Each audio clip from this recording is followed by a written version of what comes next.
पाठशाला काय को जरूरत है? मदरसा में मराठी चालू करो ना, सबसे आसान है। अलग पाठशाला करने की जरूरत ही नहीं है। महाराष्ट्र में बहुत मदरसा है, वहाँ उर्दू के बजाय आप मराठी शुरू करो ना उधर, आपका मेहनत कम हो जाएगा। काय को है आपके से मीडिया में आने के लिए नौटंकी करने की जरूरत है? आपके मुल्ले मौलवी को बोलो अच्छी तरह से मदरसा में सिखाओ, उधर हम लोग को भी समझ जाएगा ना कि मदरसा सच्ची में पढ़ाई के लिए।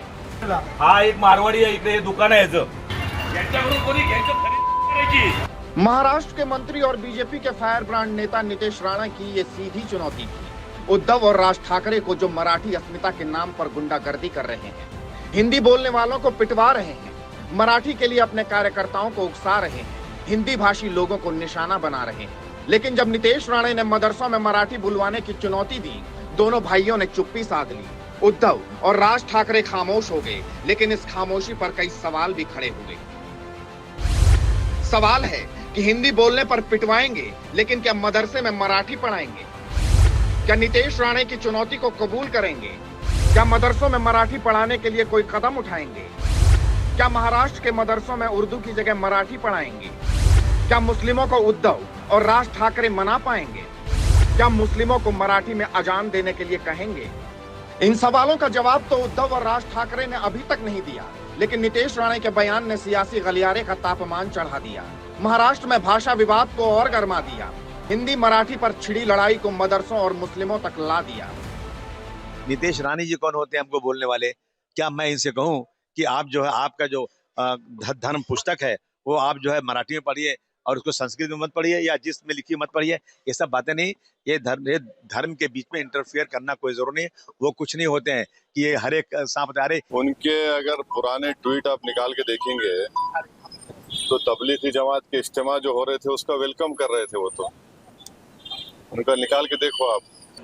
किसी के धर्म की और जात के बारे में और भाषाओं के बारे में जो भेदभाव बीजेपी कर रही है, इनको यही चीज अब महंगी पड़ेंगी, क्योंकि मराठी भाषिक भी लोग इस बात को एक्सेप्ट नहीं कर रहे।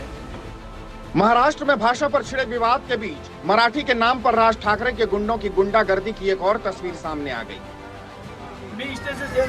सर्वांना जय महाराष्ट्र। हा एक मारवाडी आहे, इकडे दुकान आहे याचं, लक्षात आलं काय? काय करायचं आम्ही? मुंबई के विक्रोली में एक मारवाड़ी दुकानदार की जमकर पिटाई की, गालियां दी, सरेआम उसे सड़कों पर घुमाया, फिर पुलिस के हवाले कर दिया, जिसका गुनाह था कि उसने एक व्हाट्सएप स्टेटस लगाया था जहां मनसे के गुंडों ने आरोप लगाया कि दुकानदार ने मराठियों का अपमान किया। लेकिन मराठी के नाम पर खुलेआम हो रही इस गुंडागर्दी पर कई सवाल भी खड़े हो गए। सवाल है कि क्या मराठी के नाम पर मनसे के गुंडे मनमानी करेंगे? क्या महाराष्ट्र का माहौल खराब करेंगे? क्या ऐसे ही हिंदी भाषी लोगों को पीटते रहेंगे? क्या कानून व्यवस्था को चुनौती देते रहेंगे? क्या पुलिस की नाक के नीचे गुंडागर्दी करेंगे? क्या मनसे के गुंडों पर कोई कार्रवाई नहीं होगी? सवाल महाराष्ट्र की पुलिस से भी है, जो इन गुंडों पर लगाम नहीं लगा पा रही। कानून व्यवस्था की धज्जियां उड़ा रहे राज ठाकरे के गुंडों पर कार्रवाई नहीं कर रही, इन्हें गिरफ्तार नहीं कर रही। ऐसे में सवाल है कि क्या मनसे के गुंडों के आगे महाराष्ट्र पुलिस बेबस हो गई है? क्या महाराष्ट्र पुलिस किसी दबाव में है? Bureau report, India news. सर्वांना जय महाराष्ट्र। हा एक मारवाडी आहे, इकडे दुकान आहे याचं।